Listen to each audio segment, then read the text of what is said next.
छत्तीसगढ़ के और साथ साथ मध्य प्रदेश की राजनीति से इतर मॉनसून सत्र की तैयारी पर जो दिल्ली में सर्वदलीय बैठक के तौर पर आज हमको दिखी है। मणिपुर मामले पर चर्चा के प्रस्ताव को सरकार ने स्वीकार कर लिया है। क्या तैयारी और किस अंदाज में ये मॉनसून सत्र संसद का हो सकता है, देखें जरा।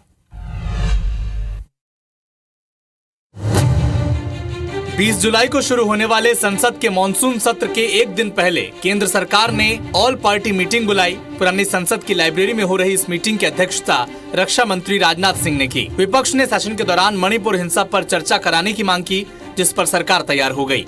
संसदीय कार्य मंत्री प्रहलाद जोशी ने कहा कि सरकार नियमों के तहत और स्पीकर की अनुमति के बाद हर मुद्दे पर चर्चा को तैयार है। जोशी ने कहा कि सत्र के लिए 32 विधायी मुद्दे हैं। आपको बता दें कि राज्यसभा के सभापति जगदीप धनखड़ ने पहले सर्वदलीय बैठक 18 जुलाई को बुलाई थी, लेकिन एनडीए और इंडिया की बैठकों के चलते इसे टालना पड़ा था। संसद का मॉनसून सत्र 11 अगस्त तक चलेगा। दोनों सदनों की कुल 17 बैठकें प्रस्तावित हैं। सरकारी सूत्रों का कहना है कि सत्र में कई जरूरी विधेयक पेश किए जाने हैं। तो मॉनसून सत्र इस लिहाज से भी विपक्षी दलों और सरकार के लिए अहम होगा, क्योंकि इस सत्र में उनके पास कहने के लिए, दर्शाने के लिए और जताने के लिए बहुत कुछ है। जरा इसको डिकोड करें। मॉनसून सत्र से पहले एनडीए और इंडिया, इनकी बैठकें चर्चा में हमने अभी इस पर ही लंबा डिकोड किया।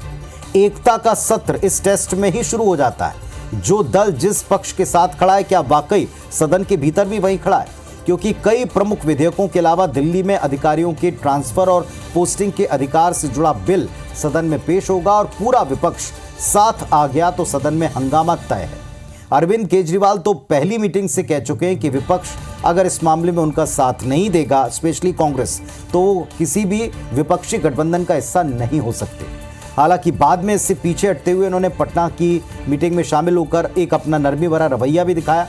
सबसे अहम होगा कांग्रेस का रुख, क्योंकि कांग्रेस के 50 से अधिक सांसद अगर बिल के खिलाफ वोट कर देंगे तो पूरा विपक्ष इसके खिलाफ आ सकता है। सरकार को मुश्किल का सामना करना पड़ सकता है। हालांकि संख्या बल के आधार पर लोकसभा में सरकार को कोई दिक्कत नहीं, लेकिन राज्यसभा में सरकार को दिक्कतें आ सकती हैं। तो जो दो बड़े गठबंधन आकार ले रहे हैं 24 के लिए, उनके लिए ये वाकई अग्नि परीक्षा है कि उनके साथ खड़े हुए ये 38 और 26 क्या वाकई उनके साथ में हैं।